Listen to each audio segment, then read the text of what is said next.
Welcome to the show, Chris. I'm so happy to have you, especially to talk about sleep today, because that is one thing I know I have had a long journey with, and I know lots of my clients have had. And I'm so excited to really just dive into the importance of sleep and easy ways that we can create better sleeping habits. So I kind of just want to start with, why do we need quality sleep, and what's really happening while we sleep that dictates our health and just how we feel on a daily basis? Yeah, great. Thanks so much for having me, Kate. And I love this topic. When we think about well-being as a whole, sleep to me is really the cornerstone. And I'm saying that as a dietitian like you know, of course, nutrition's important. Of course, movement's important. But if your sleep is not in check, both the quantity and quality, really everything else is going to be out of balance. Now, why do we need it? Well, pretty much because it helps your body reset. It's like recovering. It's like recharging your body. So you think about, for example, with your phone. When your phone starts to, you see that red battery light up in your phone, you immediately run and you find a charger because you can't let it die. Well, essentially, we have that same barometer in our brains, in our bodies, but what do we do to reset? And that's what sleep does. And we can get into some of the details a little bit later about the health benefits of sleep, more than just having energy, which is great, but it helps you reset everything, brain, heart, everything is better with sleep. Yeah, no, I'm totally with you on, and honestly, it took me a while, throughout my career to just realize how important sleep is and make sure that's such an integral part when talking with clients or making sure people are healthy. But it's so true. If you're not sleeping well, everything else that you could be working so hard towards, right? Like your nutrition, or you're going to the gym every day and trying to just get your body in a better place. Unfortunately, it's not going to happen. So I'm excited that we'll get to dive into some of that. So I guess my second question, but I have so many questions today. So, but I know this is top of mind for a lot of people is how many hours are we supposed to get a night? Like, what's the best amount? But then how does quality play into that? So can you kind of like, I took a 2-hour nap here that day, and then I'm adding it on to my 5 hours at night. So how does that all work? Right. Yeah. Let's good point to start right there is, what do we need sleep wise when it comes to quantity? First of all, so it's the general recommendation is 7 to 9 hours of sleep consistently. So again, there's a little bit of a range there, but the data shows that, going down below that 7 hours, even minimally, and we could talk about this in a little bit, starts to have some detrimental effects. But then on the flip side, if you're going above 9 hours, you think there are probably times in your life that you've done that. And it's usually when you've been sick and you're recovering from something. Well, because sleep helps you recover. So that 7 to 9 hours is a good range. Now, the next part of that, as you asked, the second part is, that's the quantity, but what about the quality? If I get 9 hours, but I'm waking up periodically every hour to go to the bathroom and just tossing and turning, is that okay? But not really. Ideally, we try to get a pretty consistent 7 to 9 hours most nights of the week. Now, the naps you mentioned, to be honest, naps are fantastic if they're not interfering with your sleep at night. So when are you napping? How long are you napping? All those play a role it could play a role in the quality of your sleep and the quantity. So let's go into napping then. If we're there, what would be like the ideal time to nap during the day, and also amount of time napping? Like, where do you get into trouble if you're taking too long of a nap? Or, because I know for me, if I'm not a napper, but occasionally if I take one, if it is longer than an hour, I wake up feeling so groggy and just, I wake up feeling worse, honestly. So 100%. I'm very curious. So, yeah, no, absolutely. So now when we're napping, so the general recommendation for napping is ideally before 2 p.m. Okay. So you're not starting to interfere with when your body's going to be winding down in the evening. And then also not much more than 30 minutes max. So kind of 20 to 30 minutes. for a nap, but again, earlier in the day if you're actually going to do it. And like I said, it is fantastic because what sleep does, whether it's a short nap or that longer sleep in the evening, is it resets your body. And there's a technical term for it, but think of it like almost like a thermometer. And in the thermometer, the mercury rises if you're sick. Well, your brain and your body has the same type of thing, not mercury, but it rises up as you get sleepy. And now the only way to bring that back down, that chemical back down, is actually through sleep. So one of the ways that people often try to mask fatigue and mask low energy is with caffeine. Well, caffeine actually masks that particular chemical, which allows you to have a little bit more energy, but unfortunately, it doesn't clear that in your system. Sleep is the only thing that can do that, whether it's, again, a shorter nap, like we talked about, or in the evening, it does the same thing. So, okay. So you know what, let's go into caffeine then too. Mhm. When is the best time to stop caffeine intake? And, does the amount, even if you stop before that time, the amount you have before then play a factor as well? Yeah, so this is always a hot button item, and I usually get some strange looks when I say this. But the general recommendation is before 12 p.m. to start cutting off or to cut off caffeine. And that's pretty early for a lot of people. I just read something just actually this morning that most of the population, almost 50%, drinks about 7 to 8 cups of coffee per day. It was about 44% of the population. I can assure you that's not before noon for most people. And the reason is, so caffeine is, if you use caffeine, whether it's coffee or tea or any of the other sources, it's perfectly safe and healthy within reason. But the problem is it stays in your body for a long time, and it's called the half-life. And then the half-life of caffeine is around 6 to 8 hours or so for most people. Now, what that means is half the dose of caffeine is still available in your system about 6 to 8 hours after you consume it. So let's kind of put this into perspective. I wake up, I drink a cup of coffee, let's say 7 a.m. Okay, a traditional cup of coffee has about 100 milligrams of caffeine. So fast forward 6 hours, just for the sake of ease, 50 milligrams of caffeine is still available in my system. Well, then what if after the first cup of coffee, I had another mid-morning? Okay, well, then you have the compound effect, and half that dose is available several hours later. And then what if I also have one at noon, and I also have one in the afternoon, so I'm getting sleepy? Well, while most of the caffeine from that cup or those cups is worn off, there's still a good amount in your system. And again, I use the term compound effect because it is all additive. So now you're trying to go to bed at 9, 10, 11 o'clock at night, and you still have some caffeine in your system. And you may think, well, I have no problem. I could fall asleep without an issue at all. And a lot of people say that to me. But your brain stays awake. Your brain activity is significantly higher when there is caffeine in your system. So even if you're physically asleep, this gets back to the quality issue we touched on earlier. So that kind of affects like how deep of a sleep you can get Correct. into? Okay, got it. Correct. Because your And brain's yeah, still going. your brain is still going. You may not know it. You're physically asleep. Your eyes are Yeah. closed and so on, but your brain is still active. Yeah. And I like to know too, for anyone listening, if you're like, oh, geez, I have my 3 cups in the morning, I have one in the afternoon. How am I going to get through this? It's important to note, and I'm sure, Chris, you've seen it with clients as well, but, a lot of us drink caffeine for the energy.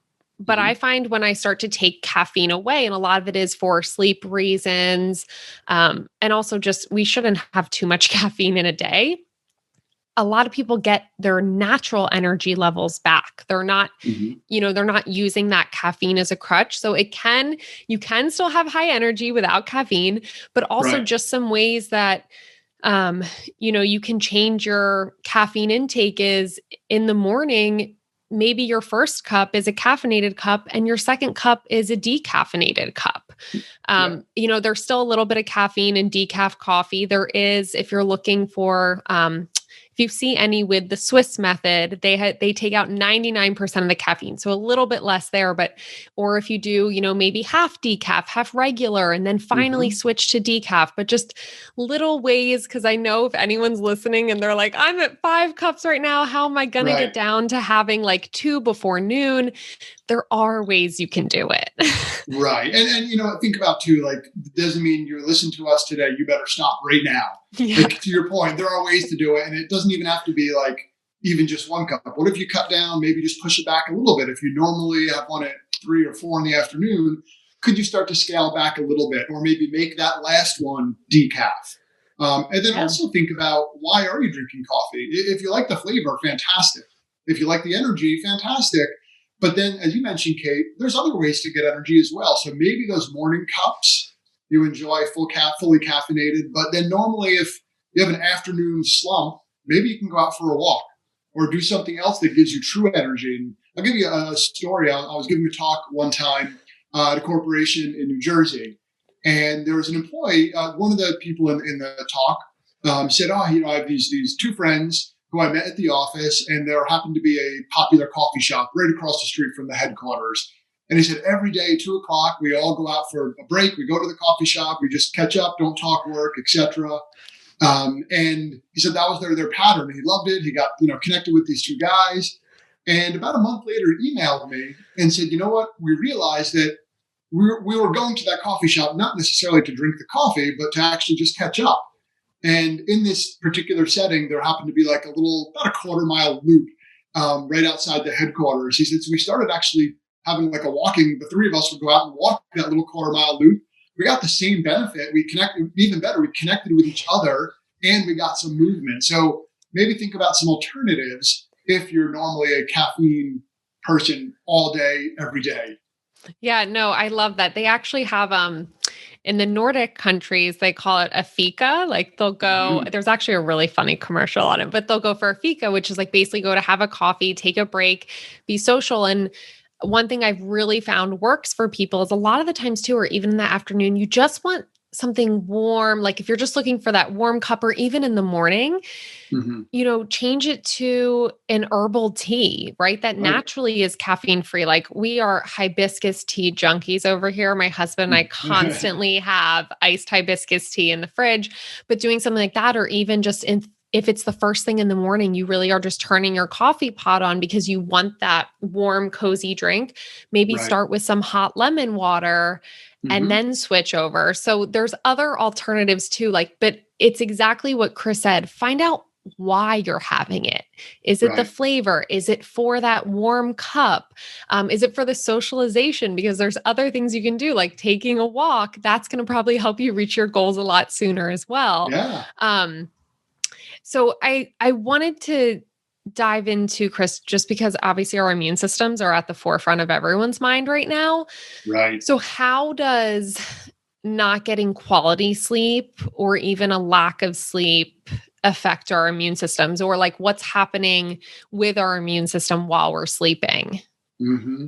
Yeah, so this is one of the hot topics right now because, like you said, it's on everyone's mind, immunity. But even before, what's going on now, they've started to look at sleep and how it impacts disease states, and then susceptibility just to the basic, cold and flu and so on. So on a larger scale, research has shown that sleep is tied to things like cancer. Okay, so not necessarily immunity, but diseases like that. But then on the other scale, those who sleep less get sick more.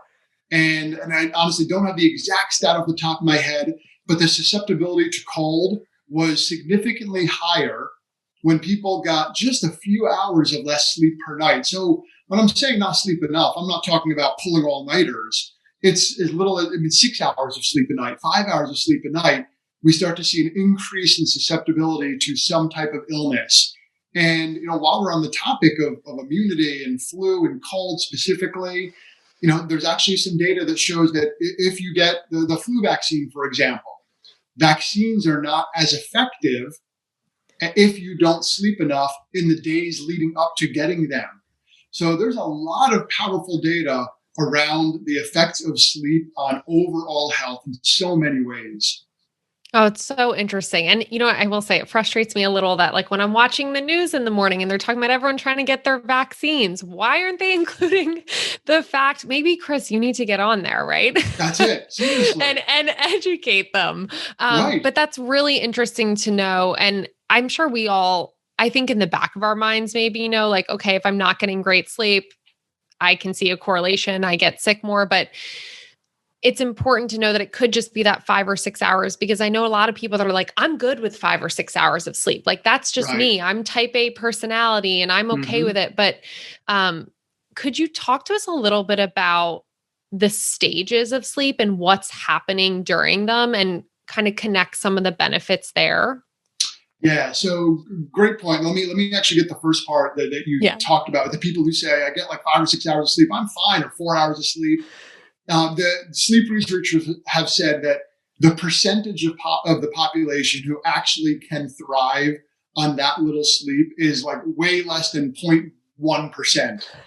So I know we've all been there. We've all had long nights or maybe all nighters. During college, I'm thinking of like studying for exams or what have you. But in terms of thriving and really being optimal, you need that 7-ish at a minimum hours of sleep a night. So I'll start with that. Then the next part of the question was, what about the stages of sleep? So when we sleep, there are four stages of sleep that you go through each night, and among those four stages, so imagine like a little circle. It should take about 90 minutes to go through those four stages. So initially, it's a lighter sleep, and then you go into a little bit of a deeper sleep. Then there's the dreaming phase, and then you kind of go into a real deep sleep, and then you start over.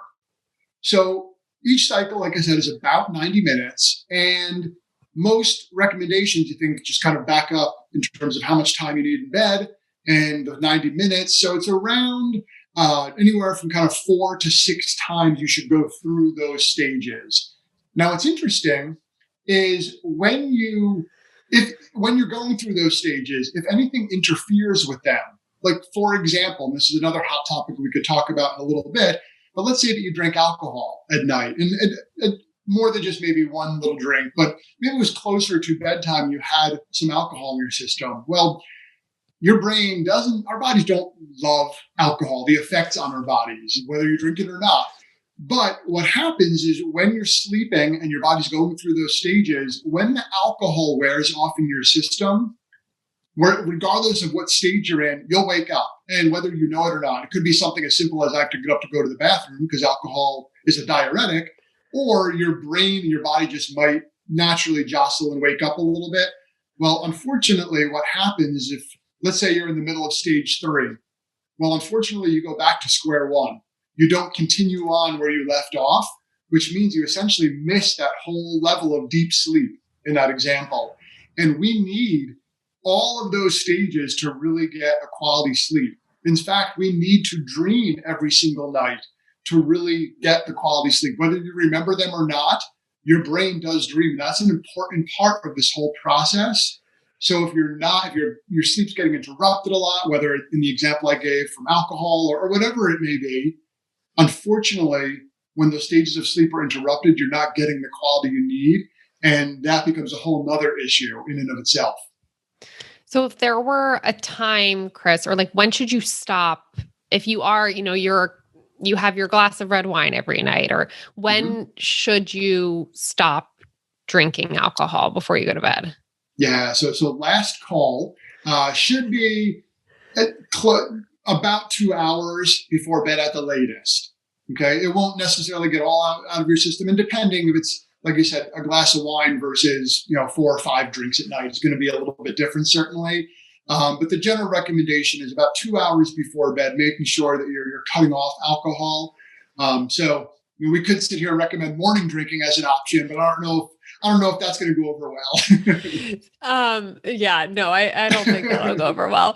But I'm curious too, because I like to make a distinction with clients between bed, like going to bed, and Hmm. ideal bedtime. Yeah. Because let's say, right, like we're just talking about alcohol 2 hours before bed. Well, if you're going to bed at 1 in the morning, you could be Right. drinking till 11. So is there an ideal time that we should be going to bed? There is. So generally speaking, it's about 10 p.m. Like, so the sleep time, so kind of 10 to 6 p.m. seems to be when your body goes through its natural circadian rhythm and fluctuations throughout the evening and releasing melatonin and so on.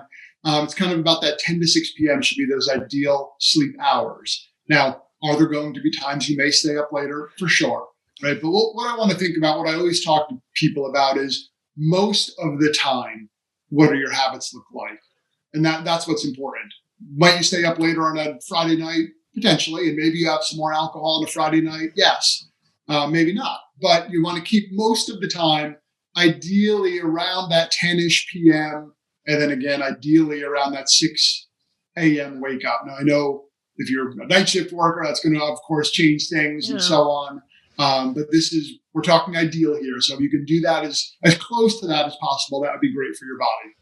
Okay. So that's like when we get like the more deep sleep, or it's just better quality between those hours? It is, just because naturally, the way the circadian rhythm in your body works. And again, the natural secretion of melatonin increases towards that 10-ish p.m. And then fluctuates throughout the evening and so on. So again, I know that may not work for everybody. And what I also want to think about is, what are the habits aside, in addition to alcohol, what are the other habits leading up to that? Because like you said, going to bed and falling asleep may be two different things. So what does that evening routine look like? Because that's a big part of this puzzle as well in terms of quality sleep. Yeah, no, that's a big part. And I want to dive into that in terms of like, what would you say is the ideal bedtime routine, if you could have one, or just like little changes someone could start making today that could really change their sleep habits? Yeah. So you start to back up from when you're actually getting in bed. Here's another thing that people usually don't love to hear, but turning off electronics before bedtime should be part of that evening ritual. Now, that means phones and computers and TVs and all of that stuff. With some of you might be thinking, oh my gosh, my bedroom is like a virtual office. And I usually fall asleep with a scrolling phone in my face until it like lands on my chest and I'm asleep. So ideally, there will be no electronics. And here's the recommendation: generally 60 minutes before bed, keeping electronics off. And the reason for that is not just because I want to be really mean, but the reason is, when you look at any electronics, again, TV, computer, iPad, phone, they all emit blue light. And what this blue light does is, I used the term melatonin earlier, which you may have heard of. It's a hormone in your body. Like I said, secretes it naturally. Well, blue light suppresses secretion. So then all of a sudden you're laying down, finally going to bed, but that melatonin secretion is delayed. And there's actually a term that researchers are now using, calling it a melatonin hangover. So the next day you may not feel great. Well, potentially it's because that melatonin was not secreted sufficiently or efficiently or in a proper manner. And therefore you're still not getting into those deep stages of sleep that we need consistently. So now, if you're thinking 60 minutes, no chance, like I'm right up here until the second my eyes close, just like I said with the caffeine piece earlier, can we scale back a little bit? Can we go like 15 minutes before bed? And then use that time to the basics, to brush your teeth, to wash your face, you're taking off makeup, whatever it may be, and just kind of calm down and tone down a little bit in that short interim. And then maybe you can start to expand those minutes or hours a little bit from there. Yeah, no, there's definitely a mix of people, because I will try and recommend similar things. But there's few people that will say, okay, I'm fine with getting in bed and reading a book, an hour before bed. And I have to say, even for myself, like my husband and I usually were watching a movie before bed, and I will always try and create some of that like white space by, okay, brush my teeth, journal a little bit, wash my face, kind of like get ready for bed. But I'm curious what your thoughts are. So we both wear, once dinner is done, our blue light glasses go on. And I do think, you have to get a quality pair, but I swear, Chris, I feel a difference. Even like when we, take them off and let's say the screen's still on just before we turn the TV off, it's like this bright, like my eyes can't even take it. And so I feel like it's working. And I actually notice the nights if I forget to wear them, or we're traveling and I forgot to bring them, I notice a difference, but I'm really curious to hear your thoughts on blue light glasses. Yeah, I haven't seen a lot of data on them, to be honest, but Me either. no, and I've heard some sleep researchers talk about them specifically, and it seems to be a little bit more speculative right now. But at the very least, we know they're not hurting you.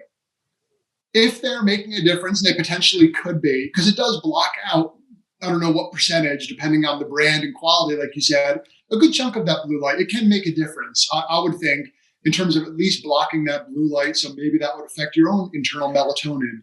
I know there's a lot of brands out there. So if you want to invest in them, I do have a pair myself. I don't know that they make a difference, but like I said, I know they're not hurting me. So I do wear them. My kids do make fun of me at night. But I feel like they're doing something. So again, for me, that's enough of a placebo or a nocebo effect. Exactly. Purely anecdotal over here. But I wonder too if it's a combination. When we got them, we also started changing the settings Mhm. which is something you can do too. Like change the settings in your TV for to make it warmer. Same with if you're working late, you find most nights, change the settings in your laptop to, be more warmer light. And same with, you can easily do it on your iPhone or phone as well. So I don't know if it's the combination of both, but yeah, definitely the placebo effect over here, possibly. But Right. something that if you're listening and you're like, I just can't, like, that's my time. I'm going to be watching a movie, or I do have to work late. It's just maybe you can try some blue light glasses. Then again, just create like that, maybe 15 or 30 minutes of that white space. Yeah. I'll add something else to that. And I would say probably big picture. It was probably not the first thing I would say that you need to go out and buy blue blocking glasses. There's Yeah. probably other pieces to the puzzle that are probably bigger ticket items. But again, they certainly can hurt. The other piece that you mentioned, to me, watching a movie is, depending on the intensity of the movie, is different than sitting in front of my laptop and working, because then your brain is also working. And sleep is a time for your brain to tone down and to recharge. So if it doesn't have that time to do that, again, it's going to take a lot longer to fall asleep. And I understand sometimes there are going to be opportunities or needs to work later into the evening.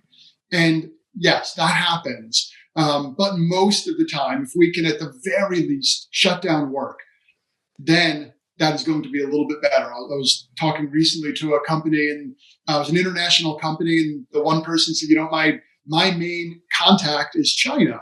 And he said, so, on their time zone, it's very different from the US time zone. He said, so when we're all trying to coordinate and work together, I am up very, very late, which is the morning for them.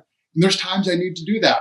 I get it. I understand that. I'm not saying that 10 to 6, 10 p.m. to 6 a.m. all the time and no other option. We need to be realistic, but we also need to, as much as we can, keep that white space, that term that you mentioned. I love that. I use that all the time. And then really, sometimes you have to speak your truth and really make sure that this is important. And it's your livelihood, it's how effective you are, it's your health. So really take care of that sleep, because it's so important. Yeah, no, that's interesting, Chris. I never thought about I've always just thought of if your blue light's on, but not what are you actually doing, whether it's Mm-hmm. working or watching a comedy, which your brain's probably pretty much shut off and you're just Right. enjoying more. So that's really interesting. I do want to touch on kind of getting back to this piece of, if your sleep isn't good, how can it affect other healthy habits you are trying to accomplish? Mm-hmm. So I know we've talked a lot about while you're sleeping, it's a time to reset. And a piece of that is resetting your hormones. So can you talk a little bit more about, Chris, the resetting of our hormones, and particularly our hunger hormones and our satiety hormones, and how that can play a role if you are trying to change your diet or better your nutrition? Mm-hmm. Yeah, it's these things that we don't necessarily think about when I'm trying to change my diet, for example. I'm trying to eat a little bit better. And my sleep affects that. And yeah, it absolutely does. If we're not sleeping enough, and again, I keep using the term sleeping enough, it's data shows just an hour less than what's recommended. So 6 hours a night, we will eat more the next day. And most data is showing around 300 plus calories the next day above and beyond your normal. And those calories are usually from higher sugar, higher fat items. So the choices aren't great, and then the quality isn't great either. So it's above and beyond where you should be, several hundred calories more, and the quality isn't great. So when we think about, our hunger hormones are increased. And our satiety hormones do decrease typically when we don't sleep enough. So if we're more hungry the next day, then of course it's likely that we're going to sleep. On a very simple scale, even outside of hormonal change, when we don't sleep well, we don't have energy. Our energy is lower. When we don't have energy, we often turn to what can give me quick, fast energy right now. And those go back to the usually higher sugar, quick, easy calories. So unfortunately, we're doing ourselves a disservice when we're trying to change our diet. We're working so hard on it, we're not sleeping enough. So we have a negative effect on our overall outcome there. And what about what we eat during the day? Can that, or even like what we eat for dinner? Like, is there an ideal things we should be eating at dinner that could help our sleep, or things that we're eating during the day that can negatively affect our sleep? Not that I've seen in terms of the quality of the food, and that doesn't mean it's not out there. I just haven't seen it, outside of the caffeine like we talked about. What I will say, not necessarily quality, but quantity. So again, the gigantic, huge dinner and then roll over and go to bed, not recommended. So when we think about portions, that can play an effect, or can play a role in the outcome or the quality of your sleep. I haven't seen specific types of foods, though, that keep you awake or don't.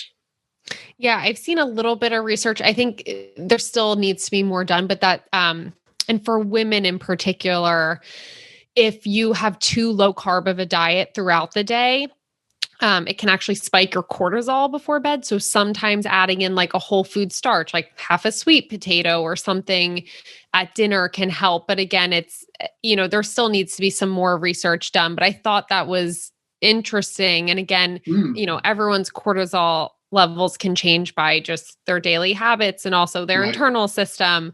Um, but I'm hoping they have more research on that, just of things you could eat during the day to maybe help with sleep or improve it. So we'll have to see. Right. TBD, right? Yeah. Yeah. No, that's really interesting. Again, if we can start to tweak the quality through the foods we eat throughout the day, I think that's hugely important.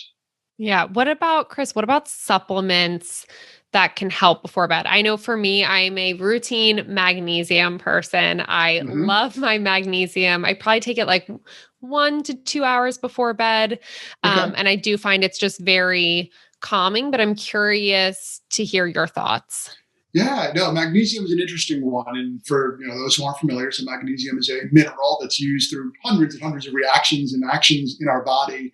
And there's some data that, like you mentioned, it does help calm you a little bit. Now, on an extreme level, you think of milk of magnesia, the supplement, which again, you don't want to calm yourself that much and have that outcome, but it does can help your muscles relax, according to some of the data. So there are some data that take eating adequate magnesium and or adding a quality supplement may help that relaxation stage and relaxation phase to help you wind down in the evening. So something to consider. I think there's some promising data there for sure. And what about melatonin? So I know for me, if I ever take it, which I would say I more rarely take it, but if I am traveling and it's some type of change in time zone, or I'm just having some issue sleeping, I only need like 1 milligram and I am good. Yeah. But sometimes I'll get clients and they're having issues sleeping and they just put themselves on 10 milligrams of melatonin because they went to the store. That was the highest amount they could find. And they're like, Right. melatonin helps you sleep. And Yep. then I have to explain it can actually backfire if you take too much. But I'm just curious, like, on your overall thoughts on melatonin, and if you recommend it or. Yeah, I think you hit the nail on the head. With melatonin is an interesting one. I used the term earlier. It's a hormone all of our bodies produce and secrete, and naturally increases into the evening. So just theoretically, you might think, well, it makes sense. I might want to increase it even more, like you mentioned, or maybe I can watch TV and it decreases, then I could just add my own in and negate that effect. Doesn't quite work like that. What I've seen is exactly what you said. that the benefits of melatonin seem to be for when you're changing time zones, more so than just on a consistent basis adding melatonin into your natural diet. So there are some promising data. It is one of those things that I haven't seen it negatively affecting people. Then again, like you said, just because some might be good doesn't mean more is better. So the general recommendation is around like 1 to 3 milligrams a day. Of course, there are some products that have a higher amount.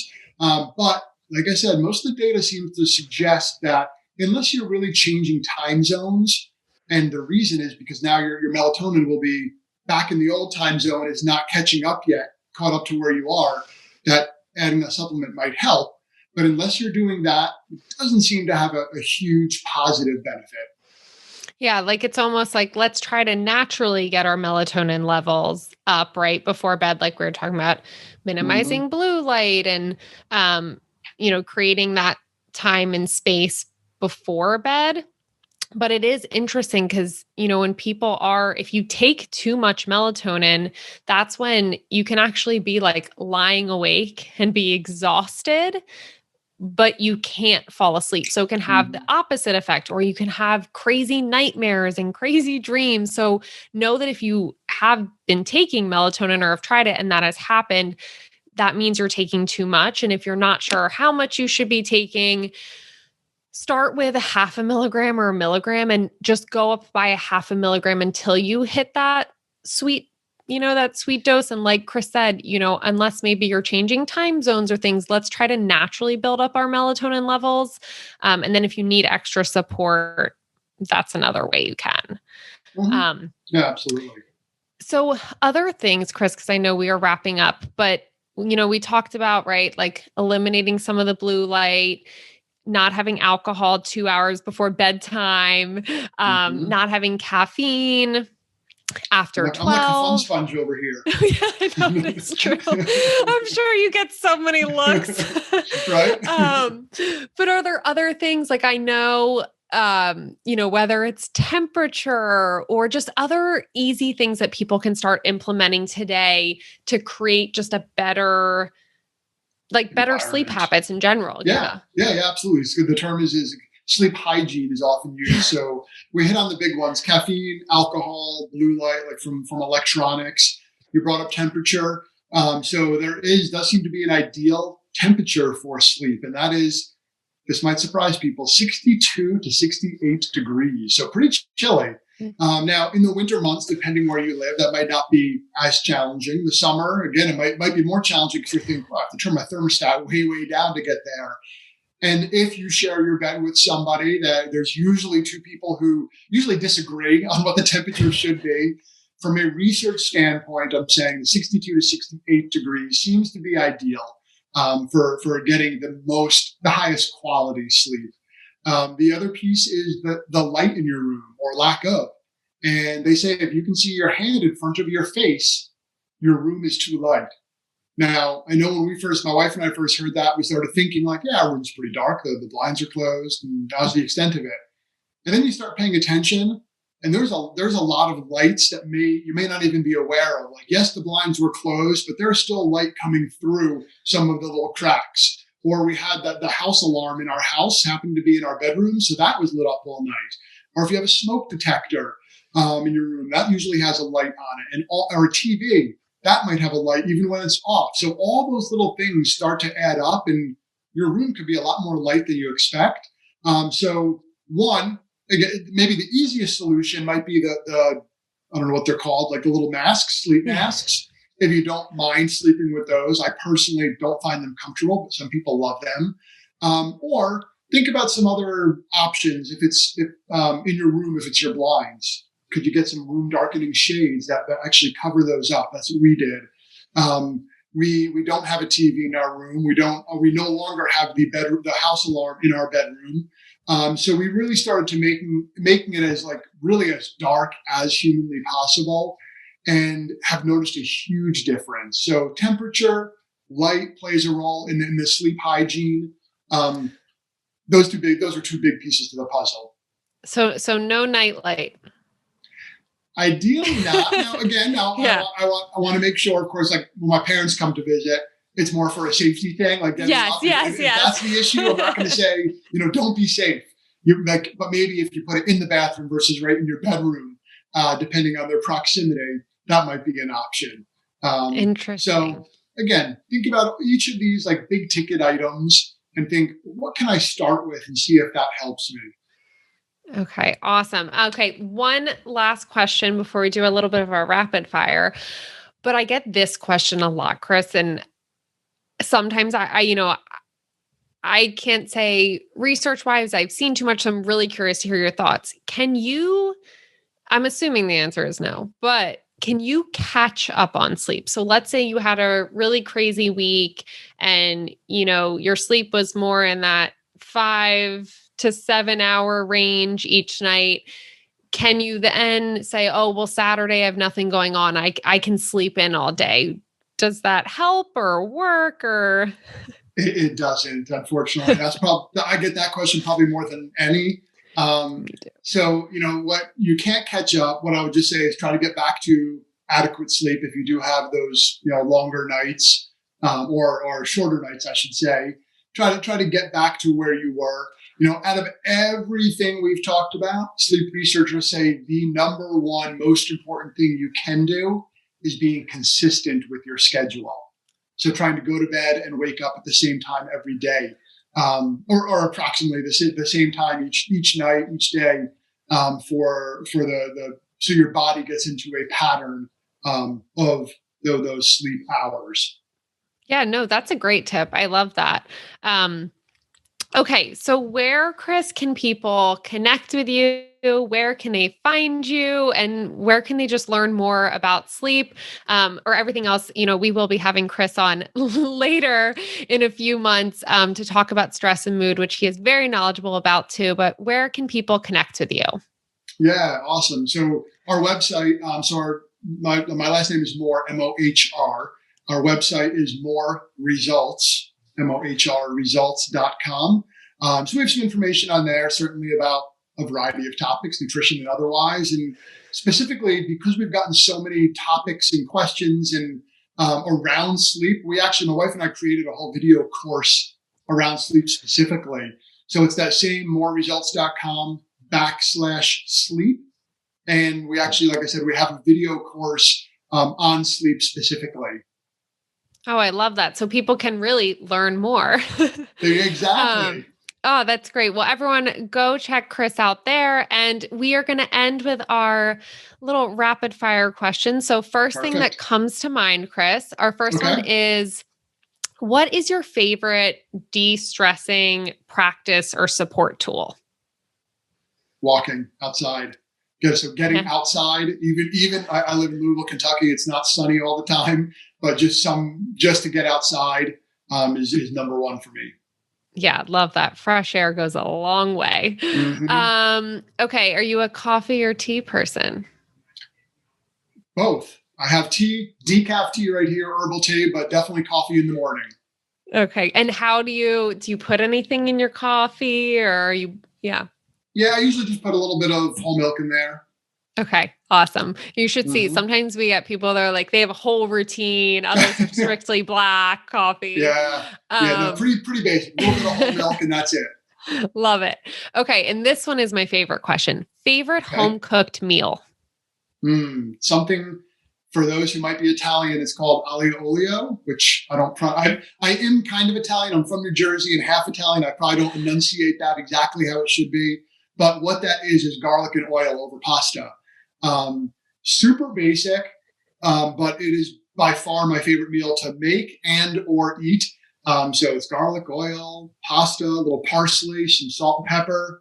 Usually have a side of fish and we're good to go. We had it last night for dinner, as a matter of fact. Oh my gosh, Chris, I love that you said that. So before we moved out here to California, I actually did I went to culinary school for 3 months in Calabria, Italy. And my Nice. favorite thing out of all these extravagant things we learned how to cook was aglio olio. Oh my gosh. And so when I came home, my my husband's family asked if I could make like one thing. And I was like, okay, it's gonna be really basic. And I know it's Yeah. gonna be easy for me to cook, but it's out of this world. So I It's love that life you said changing. that. You're probably gonna be the Yeah. only person that will give that answer, but oh, that Yeah. really hits home. Oh, I love that. It's funny. It is such a basic recipe, but it's pretty delicate. If you don't get the timing right, it can Yes. be off. You can't Um, burn that garlic. you could no, definitely not. And I'm going to give you a tip that I learned from a friend of mine Yes, please. who's a true Italian chef from Rome, but now in the States. But he said, try this out. He added ginger to it and curry Oh, powder, huh. which sounds super strange. And I'm like, no, Lorenzo, no way. And he said, just try it. And now we always add ginger, like fresh ginger, and Yeah. curry powder is like makes it even like one step above Oh my gosh. awesome. And a lot, like how much curry powder? Just a little bit or Yeah, yeah. a decent amount. I mean, it's not crazy. I usually put it in the oil Yeah. first with the garlic, as a little sweet flavor, a Oh. whole another level. Oh my gosh, I'm gonna try that because it's Yes, such a simple and delicious dish, but any way to totally. like elevate it a little bit or Yeah, oh, I love that. Oh, well, okay, thanks yeah, so much, Chris, for being on. And like I for said, sure. everyone, we are gonna have Chris back on to talk about stress and mood. So make sure to look out for that episode as well. And we will talk soon.